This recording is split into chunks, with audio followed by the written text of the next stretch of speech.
За улсын математикийн 62 дугаар олимпиадыг энэ жил Баянгор аймагт улсын математикийн 5 удаагийн аварга Баяржаргал багшийн маань нэрэмжит болгон зохион байгуулж байгаад анхныхын шавнырын нэг болохын хувьд миний бие маш их баяртай байна.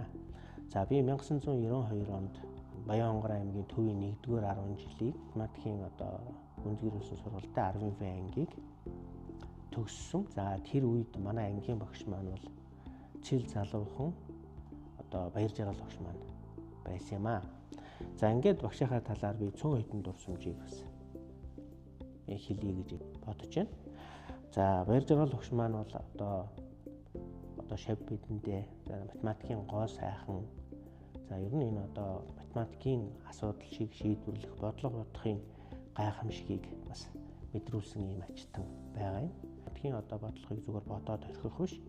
За түүнийг бодсон үндслэл уг сурвалжийг илүү үндэслэх, тодорхой гаргах нь маш чухал гэдгийг бол багш маань бас бидэнд зааж зөвлөдөг байсан. За энэ маань бол жинхэнэ математик байдлыг мэдлэг болно гэдгийг бол бас их ухааруулж өгсөн зай юм ачтан байгаа юм. Багш маань ер нь ангид дааж ажиллахдаа хүүхэд нэг өөрийн онцлогийг бас ойлгож мэдсэн, бүгдээрингийн ингээд судалчихсан.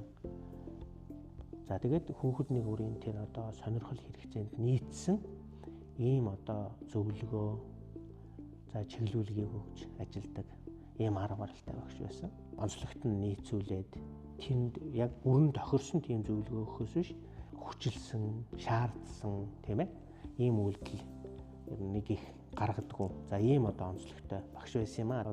Хүүхдүүд маань бол тийм ээ манай ангийнхэн тухайлбал багшаас бол яг өөр тийм ээ хүсэж байгаа зүйл дээрээ зөвлөгөө заавар авах, санал солилцох гэх мэтээр нэлээ их ойртдог. Энэ бол их тийм чухал арга зүй юм байна гэж миний хувьд бол бас тэр үед эргцүүлдэг.